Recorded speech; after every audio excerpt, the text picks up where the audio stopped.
ஆமாம், சென்னையிலேருந்து வந்து ஆமாம். வித்யாசாகரோட பயங்கர ஃபேனு. சாருக்கு வந்துட்டு லாஸ்ட் டைம் சென்னையில் நடக்கும்போதும் அவர்கிட்ட மீட் பண்ணி இந்த விஷயத்தெல்லாம் சொன்னேன். ஏன்னா நான் சைல்டுஹுட்டில் வளர்ந்ததெல்லாம் சாரோட சாங்ஸ் எல்லாம் கேட்டு தான் வளர்ந்துருக்கேன். ஸோ அதனால எங்கள் ஷூட்டிங் ஸ்பாட்டில் போனாலுமே எப்போவுமே அவரோட சாங்ஸ் ஓடிக்கிட்டே இருக்கும் பிளேலிஸ்ட்டில். எப்போவுமே என்னை சுற்றி இருக்க எல்லாருமே தெரியும் நான் வந்து சாரோட ஒரு பயங்கர ஃபேன் அப்படின்றது எல்லாருக்குமே தெரியும் சரௌண்டிங்கில். என்னோட நேம் மெர்வின். நான் சீரியல் ஆர்டிஸ்ட். நான் இப்போது விஜய் டிவியில் சக்திவேல் சீரியல் நடிச்சிட்ருக்கேன். நான் விஜய் டிவி நான் ஜீல பண்ணிருந்தேன், அது முடிஞ்சிருச்சு. இந்திரானோ சீரியல் பண்ணிருந்தேன், அது முடிஞ்சிருச்சு. சாரோட கான்சர்ட்டுக்காகவே நான் வந்து நேற்று நைட்டு கிளம்பி இன்றைக்கி இங்கே வந்துட்டு இன்றைக்கி முடிச்சுட்டு நாளைக்கு திரும்ப நான் கிளம்புறேன். என்னோட ஒர்க்கை கண்டினியூ பண்ணுறதுக்காக நான் கிளம்புறேன். ஆமாம், அதுதான் எனக்கு ஆக்சுவலாக விஜய் ஆண்டனி சாரோட நான் பார்த்துருக்கேன். நாங்கள் சென்னையில் பார்த்துருக்கோம், எம்சியில் நடக்கும்போது நான் பார்த்துருக்கேன். பட் இந்த டைம் வந்து என்னோட ஒர்க்கு கொஞ்சம் கண்டினியூவாக இருக்குது. நான் சாரோடது எப்போ போட்டாலுமே நான் பர்மிஷன் போட்டு வந்துடுவேன். ஸோ அந்த ஒரு ரீசனுக்காக தான் கரெக்டாக வந்து அட்டன் பண்ணி ஆகணும்னு வந்தேன்.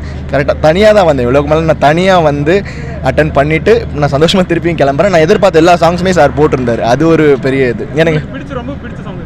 எனக்கு நார்மலாக நான் அந்த கானா கண்டே நடி சாங், அந்த பார்த்திபன் கனவு, அந்த சாங் இருக்கும்னு எக்ஸ்பெக்ட் பண்ணி வந்தேன். அப்புறம் அந்த இவர் குப்புசாமி சார், அனிதா குப்புசாமி சார், அவர் வந்துட்டு அந்த பறை வச்சு ஒரு சாங் பண்ணாங்க. அந்த சாங் ஃபுல்லாக நான் லாரன்ஸ் சாரோட சாங், அது ரொம்ப வந்துட்டு ஃபுல்லாக பாடிட்டு இருந்தேன். நான் உட்காந்து அவ்வளோ வைப் பண்ணிட்டு இருந்தேன். என் கூட இருக்கவங்களுமே வந்துட்டு பயங்கரமாக நம்ம கூட என்ஜாய் பண்ணி கான்சர்ட் கொண்டு போனது ரொம்ப நல்லா இருந்தது.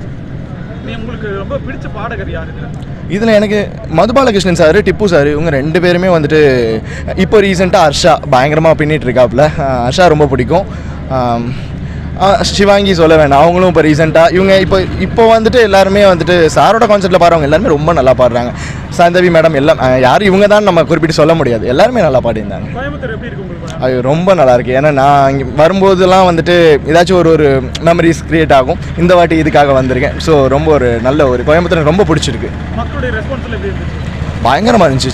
சென்னையில் வந்துட்டு நான் ஃபஸ்ட்டு கான்சர்ட் அட்டன் பண்ணும்போது எப்படி இருந்ததோ அதை விட டபுள் மடங்கு இருந்தது இங்கே. சீரியஸாக ஓப்பனிங்கில் எப்போவும் என்ன நடக்கும்னா, ஃபஸ்ட்டு வந்து உட்காந்த பிறகு கொஞ்சம் கொஞ்சமாக க்ரௌடு வர ஒரு 2 சாங் போட்டதுக்கப்புறம் திரும்பி பார்த்தா நிற்க கூட இடம் இல்லாத ஒரு பயங்கர க்ரௌடு. அதுதான் வித்யாசாகர் சார்.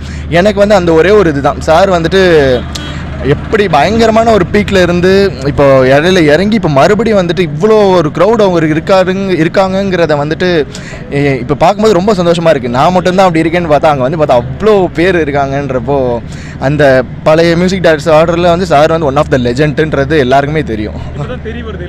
ஆமாம், அது உண்மை. அது எப்படின்னா சார் வந்துட்டு அதே இதுலேயே எங்கேயோ கொண்டு போயிருக்கணும். பட் என்ன நடந்ததுன்னா தெரில. ஆனால் நான் வளர்ந்த டைம்லேருந்து நான் பிறக்கிறதுக்கு முன்னாடி உள்ள சாங்ஸ்லேருந்து எல்லாமே இப்போ என்னோடய ஃபேவரட் லிஸ்ட்டில் இருக்குன்னா அது சாரோட சாங்ஸ் தான்.